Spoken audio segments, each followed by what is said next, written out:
drove thousands of people insane without them ever knowing why? In 1970s East Berlin, the Stasi created something called Zersetzung, psychological warfare designed to destroy lives slowly. They targeted ordinary people, teachers, workers, anyone who questioned the system. But instead of arrests, they chose something far more sinister. Agents would break into homes and move furniture just slightly.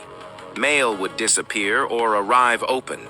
Friends would suddenly turn cold after hearing planted rumors about their character. Jobs would vanish for mysterious reasons. Marriages would crumble under unexplained stress. The victims had detailed files. Operations planned for years, designed to push them towards suicide or madness. Over 100,000 people were targeted this way. Lives systematically destroyed by invisible hands. When the Berlin Wall fell and the files opened, the truth finally emerged. People discovered their entire life's misery had been orchestrated. The most terrifying part? Their neighbors, friends, even family members had been the agents all along. Okay, they cut me off. We were talking about biometrics. So biometric, your face changes, your body changes, you're miserable, your life is falling apart. Nobody really believes you or understands. It's not, that's the other big deal about this. It's not that people don't believe. We don't understand. I'm going through it. I've been going through this all this time, and I still don't understand certain parts of it.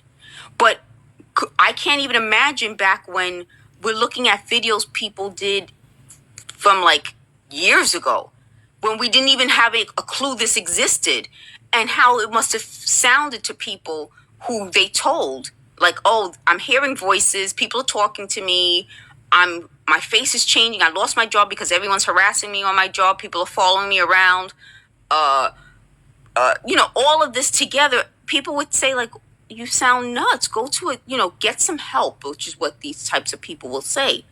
Until you prove that it's not in people's heads, it's out loud. It's been happening to so many people for decades now.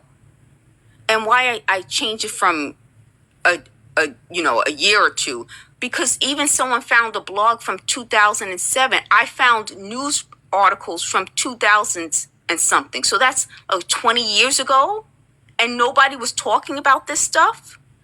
So when they're coming up with more work for me to do that takes me off course, I want us to get back on course. And people, why don't you answer these questions for us? Why is this Soviet technology? Why did the United States start to use it and research it? That's a big question for me also. But now that we have the information that the United States, they're releasing it, who were they using this on? Who's using this now? How do we as Americans... Chosen one, the job ain't gonna work for you. Not if you're working around people. Chosen ones were not designed to work with people. They were designed to work for the people. The only job gonna work for you is ain't nobody breathing over your neck. You ain't gotta work with a whole bunch of a group of people, 300 people clocking in. But if you isolated at home, you got a responsibility or something to do, you're gonna do it. You're gonna fulfill that quota. Chosen ones are not good in the workforce because chosen ones like to work. Chosen ones like to work. Chosen ones feel accomplished getting something accomplished. So it don't matter if it's the duties of the day or something personal in your life.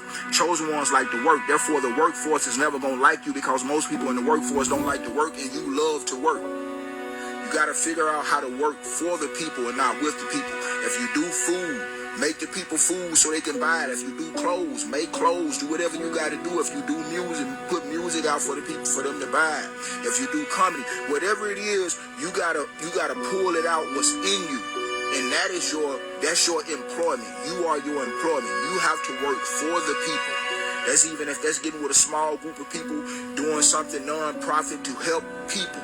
But you have to work for the people, not with the people. You cannot work with the people because you love to work.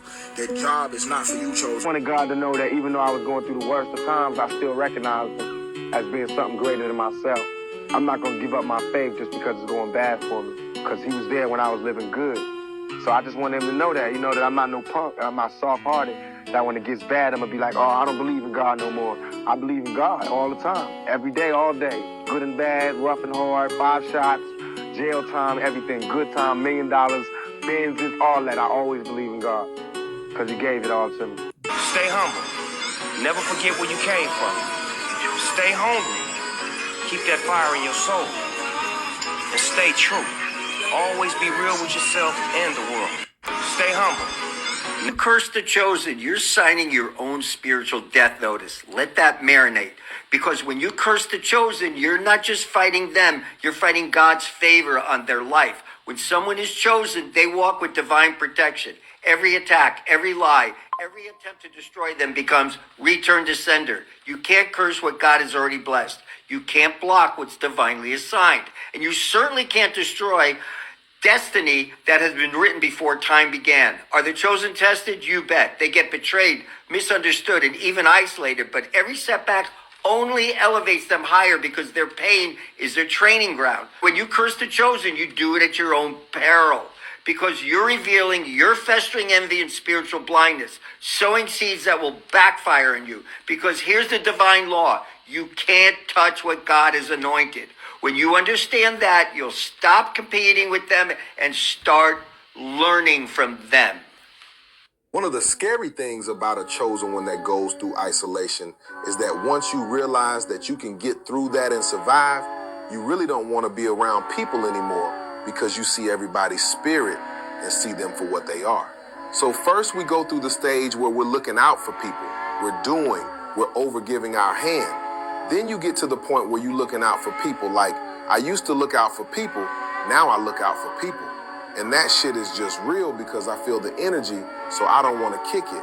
I don't want to come to your kickback. I don't want to sit around at your barbecue. I don't want to pull up to your networking event because I can see the auras. I can see the spirits. I can feel the shit that's not being said. And so then it just get to the point where you just like, I don't like niggas. I don't like bitches. I don't like nobody. And then you're just like, damn, am I ever gonna come out of this? Because I don't have no desire to be social because most of this shit fake. Everybody wearing a facade. Everybody acting like nobody is who they really saying.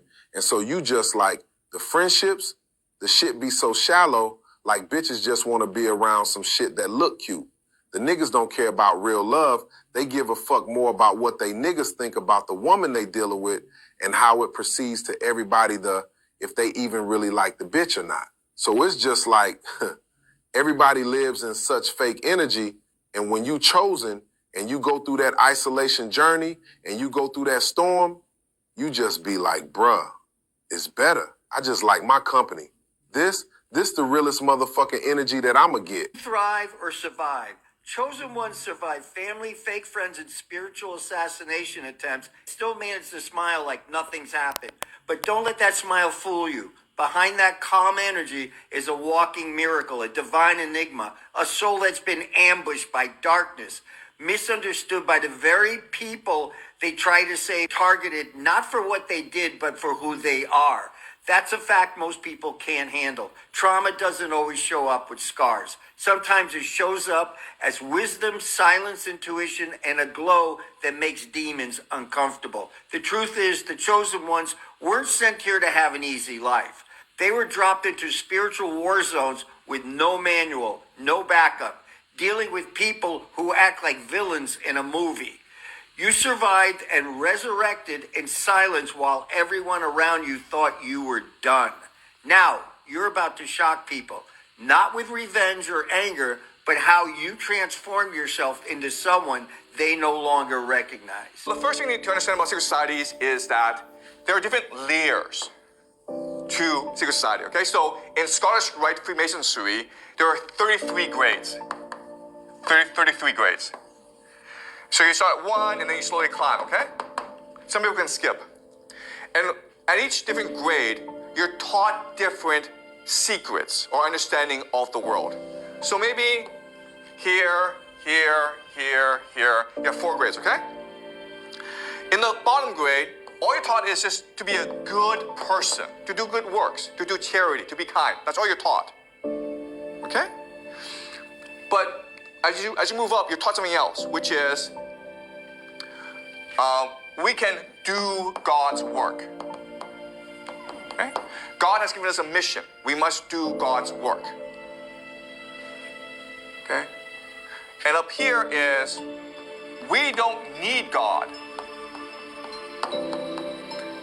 Okay? The higher you climb, the more secrets you're told. And then as you move up further, you're taught we don't need God. Okay? So, guys, I'm not part of a secret society. I'm just making this up, okay? I'm just showing you how they might work. I'm just speculating.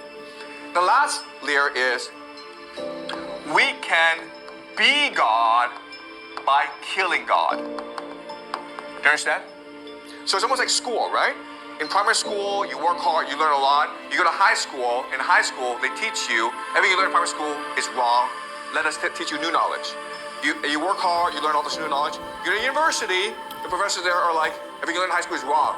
So let's learn something new, okay? And then you go to graduate school and you're taught everything you learn in university is wrong.